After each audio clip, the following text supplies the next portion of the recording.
As we all know, this guy needs no introduction.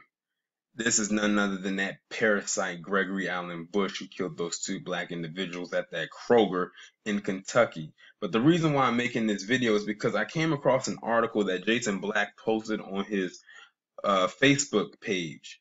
And I'm not shocked, nor am I surprised by what I read and what the outcome of this could possibly be, because we actually all heard this before. So apparently, Kentucky as a state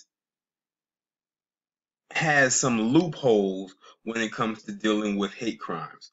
I said, here they go. Now, this is the same thing that happened involving Dylan Roof.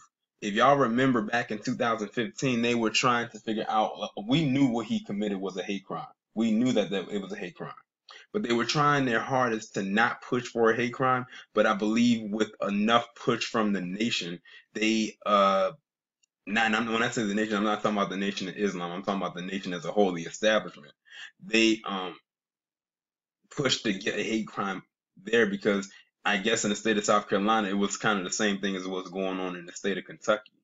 And if you also remember, and I'm following this case, is the one with Sean Urbanski, who killed that black man who was getting ready to graduate from Bowie State University. They were trying to debate whether or not they were going to charge him with a hate crime law. Now, what do all three of these have in common? All victims were black and all perpetrators were white.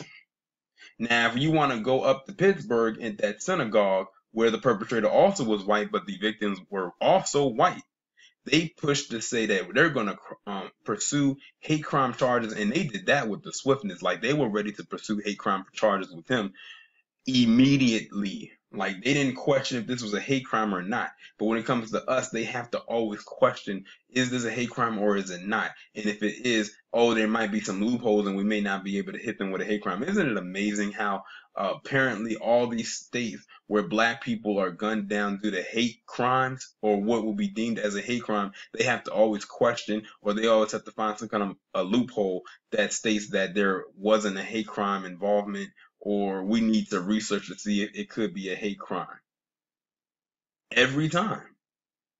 So they had to question it in Maryland, they had to question it in South Carolina, and now they're questioning it in Kentucky. This guy made it clear that he wanted to kill black people. He attempted to go to a black church and pull a Dylan Roof 2.0, but he could not get in. So what did he do? He went to a Kroger, a place that is frequented by people of many backgrounds and many ethnicities, but he decided to single out two black people he saw, killed both of them, one in the store and one outside of the store.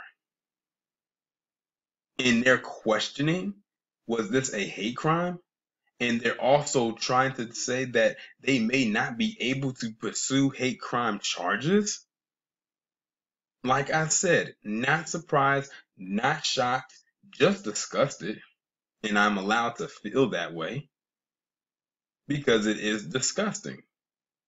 This is exactly why a lot of people, especially a lot of black people, don't really feel the way that they do, or pretty much jump on the I Feel Nothing campaign when it comes to the issues that they go through. This story doesn't even get the same push as the one that happened in Pittsburgh. Not to say that that one means any less, but we know why they're not pushing this one. But they always have to have a whole bunch of red flags and question marks hovering over the crimes that are committed against us, especially when it comes to cases such as these. The title of the article I'm looking at says Kentucky's hate crimes law does not apply to murder charges. What has this man been charged with? First-degree murder. So I'm guessing that the hate crime only applies to people who have been maybe attempted to murder or maybe assaulted, I'm guessing, but not to the actual murder itself. Meanwhile, that nut case up in Pittsburgh killed 11 people and it was instantly a hate crime. They didn't question if it was or if it wasn't, but they got to question it every time when it comes to us. And y'all see how, and to the trolls and the white trolls that come to my channel, now you see why we say that white privilege is real. You get privilege in life and in death.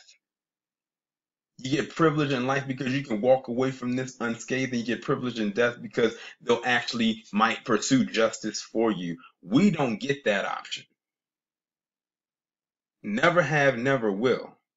And don't bring up O.J. Simpson because he does not apply to this. He will never apply to that. Because I know that they want to. That's their goat, that's their scapegoat. But like I said, I'm not shocked, nor am I surprised, but they're going to do everything that they can to not only not charge this man with a hate crime, but to give him the lowest sentence possible. I don't think they're going to just clearly let him walk away from this. They're going to give him some time, but it's not going to be the time that he deserves. We lucked up with that Dylan Roof one because we was really worried that thing was going to walk or get the lowest amount of time possible. I think a lot of us were shocked he got the death penalty. We're just counting down the days, whenever that is, where he's actually put into the chair and has the needle going into his arm. And I wish I could be a fly on the wall to see that it happens, just to make sure that piece of shit is dead. Now this guy deserves the same exact thing. Whatever that Pittsburgh shooter, whatever he's getting, this guy should get too. Because they want to not only pursue hate crime charges against him, Robert Bowers, but they want to give him the death penalty as well. And rightfully so. But he should get the same exact treatment. Charge him with the hate crime and throw the book at him. Throw him in life without parole. But you know what? Take it a step further and give him the death penalty.